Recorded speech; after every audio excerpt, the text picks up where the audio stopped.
back. This is Boomer Life on CL 650.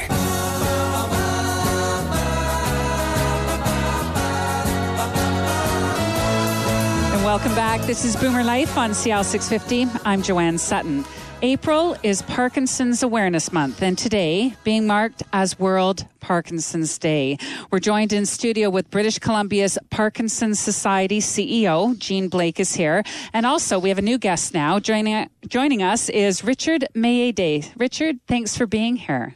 Thank you for the opportunity. Now, I understand you're 49 years old. Well, technically, I'm still 48, to be turning 49 next month. Oh, okay. Yeah. I don't want to rush it for you.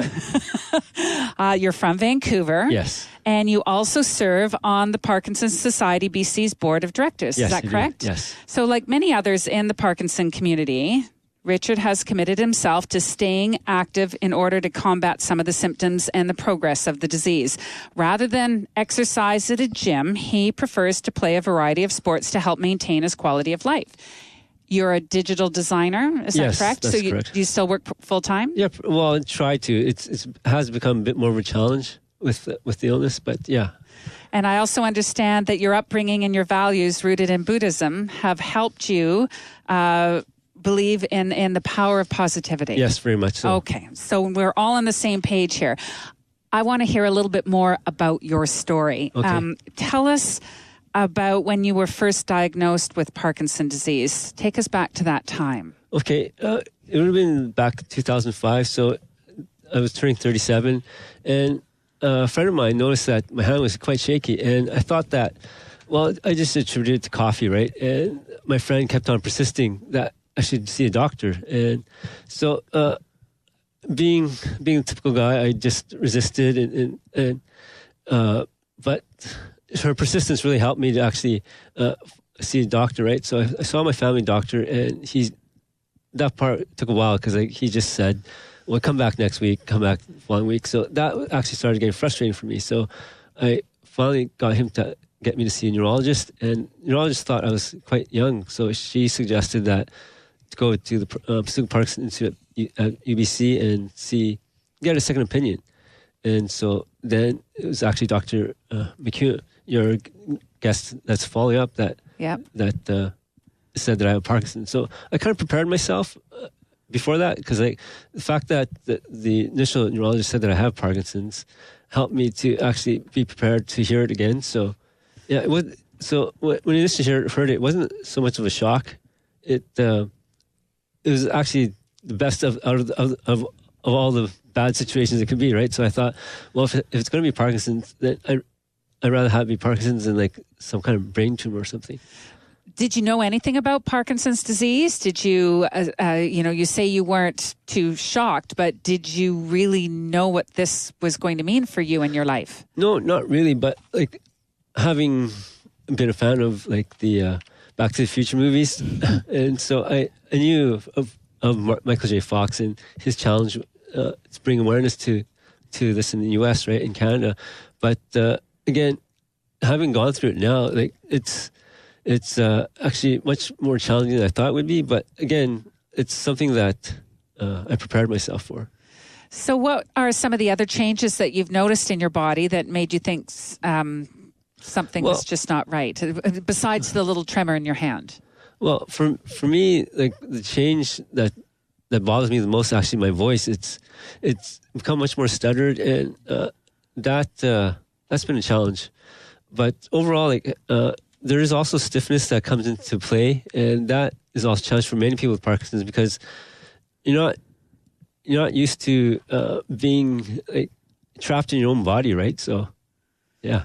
So has it caused any other limitations? Are there things that you feel you just can't do like you used to do?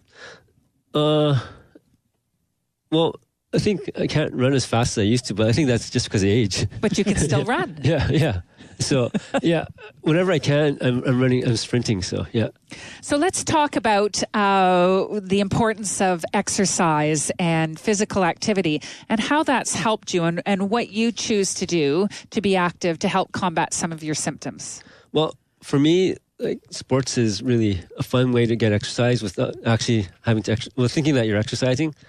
So I've played hockey, soccer. I do jogging regularly, biking, play tennis, and so things that keep me moving in a way that I'm not thinking about, I have to work out for half an hour to get my half-hour exercise in daily. So that works for me. What works for someone else will be different, right? So I think you really got to tailor exercise to what you like. And for those who don't like to exercise, you still got to find something to do, because definitely for me, keeping my body moving has slowed the progression of this disease, because it's 12 years now since my initial diagnosis, right? And so despite a little bit of dyskinesia that's happening, I think I'm doing quite well.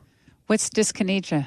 Well, that's actually the movement that you're seeing of when the medication is actually working. It's causing involuntary movements in my body, and so that's just the side effect of the medication, right? So I always thought before I had this illness is that's because of Parkinson's, but no, it's the medication that's causing this involuntary movement. And the involuntary movements could be a little bit of twitching, or it almost looks like a muscle reaction, with your arm waving when you're really not telling your arm to wave, or your head moving to one side, things like that. Yeah. For me, what I thought today was that I was actually nauseous in the morning. I thought, it's because I'm swaying side to side, and I thought, well, my dad was a fisherman, and so I thought, well, I never got his sea legs. So I thought, well, that's probably why I'm feeling nauseous, because I'm getting a bit of seasickness from just rocking back and forth. So from the movement. Yeah. And so what types of medications do you take to help manage, as well as the exercise that you do? Well, besides the prescribed medication, I don't take any other kind of supplements. So I'm pretty much stuck to what my doctor has told me to take on a regular basis, and it really is important that you take them as prescribed, because I think what happens with people is that they might tend to actually take it a little bit too early because they're worried about their symptoms showing or something. But the fact that I've stuck to a schedule of taking the medication once every 2.5 hours, for me that's worked, and for others it'll be different, right? Initially it'll be maybe once every half a day to as it progresses, the time between medications will actually shorten. So, yeah. Well, I think you're a true inspiration, and I can see why the Parkinson's Society of BC has chosen you as the poster boy. When does that big poster go up in the city, or is it up right now? It's up already. It's up already. And so are the transit ads. Yeah. Oh, that's fantastic. Yeah. How do you feel about being chosen to be the face of World Parkinson Day here in British Columbia? Well, I don't know if I'm the actual face, but the fact that the other people too, that the young person with Parkinson, the fact that she had Parkinson, found out she had Parkinson at 14, and the older couple, I think that shows the wide range of how this can touch anybody, right? So for me, it's not so much being the face of World Parkinson Day, but really showing that you can live positively despite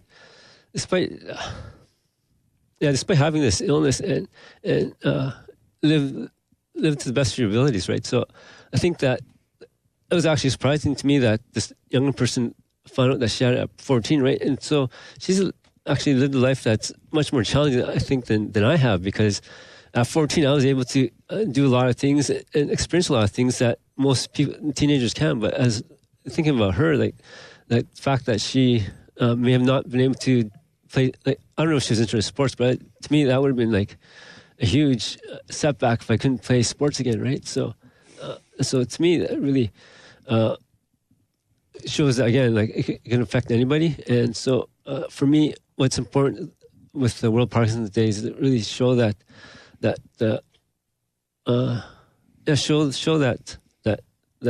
you can live as positively as possible with this illness. Yeah. You can manage it, and you've found a way through exercise. And what about the new research that they've done? And we'll be talking to Dr. McKeown about that. Is that there's a connection with the food that you eat and your digestive bacteria? Yes. What I've talked to Dr. McKeown about personally is that what what they do know is that a protein can be something that blocks the medication from working. So that is something that is challenging for me because like I love my burgers, and so that I've had to switch up my my nutrition in a way that is more vegetable based. But I think again, how you deal with it, it's going to be different for everybody, right? So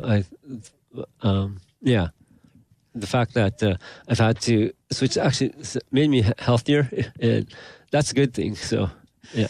Probably help with a lot of your activity as well, because you sound like quite a busy guy. And you still ride a bike today, Richard? Yes, I had this little incident last year. I actually fell off my bike at a bike park, the bike park underneath the Broad Street Bridge. It's a little bit too challenging for what I'm normally used to, but it actually I hurt my ribs and. You went off a jump. Yeah, and so. Again, I don't know if that's something that I should be doing, but definitely it's something that was fun before I got hurt. So, yeah. Can you tell us, Richard, what would you like people to know about Parkinson's disease that we may not know already? I think just to, that what they might not know is that it actually takes quite a bit of time to see their specialist. So when I initially got sick 12 years ago, I could see my doctor once every 6 months, and now it's like once every 18 months. So it's that amount of time is too long, especially when the disease progresses, because the fact that it's progressing at a much faster rate, and the time to see your specialist, it's too long in BC. I don't know how it is elsewhere, but like I'm lucky that I'm able to. I'm lucky that I got sick in Vancouver, because like the Pacific Parkinson Institute is right here in Vancouver, right? But people elsewhere outside of Metro Vancouver, they may not have access, the kind of access that I have. So. I think maybe up to 2-3 years for some people to actually see. Mm-hmm. So I think the key note here is not to wait. And yes. You have your friend. You started off this interview by telling us about your friend that noticed a little tremor in your hand, and you brushed it off like a typical guy and said, "I don't need to go to the doctor." Yeah. But be aware of your body. Yes. Yeah. Yeah. So for men, women, and their friends, if just having that kind of friendship really helps. So listen to your friends, listen to your partner, and really take care of yourself. Yeah. Richard, thank you very much for sharing your story today. Keep up the great work and all that physical fitness. I don't know where you possibly find time to do it all, but maybe we'll see you on the tennis court someday. Yeah, sure. Okay. Wonderful contribution. This is Boomer Life on CL 650. I'm Joanne Sutton. Today we're joined in studio with Parkinson's Society BC's CEO, Jean Blake, and we've just spoken with Richard Mayede. Thank you so much, Richard, for sharing your story, and thank you for the work that you do on the board of directors for the Parkinson's Society. We didn't even really touch on that. What kind of a commitment is that for you, being on the board? It's something that I actually sought out, and it's because I just wanted to be more vocal, have a voice that actually would. Again, just the fact that they accept me on board, it's been meant a lot, and so to have this illness and to actually play a role in how it's taken care of in BC, to me was really important. So that's probably why I want to join the board. It's a great commitment. Thank you very much. And if you want more information about Parkinson's disease, please visit the website parkinson.bc.ca. And we can't speak to this medical condition without the expertise of a doctor. And that's coming up next on World Parkinson Day on CL 650. Celebrating the baby boomer lifestyle. This is Boomer Life on CL 650.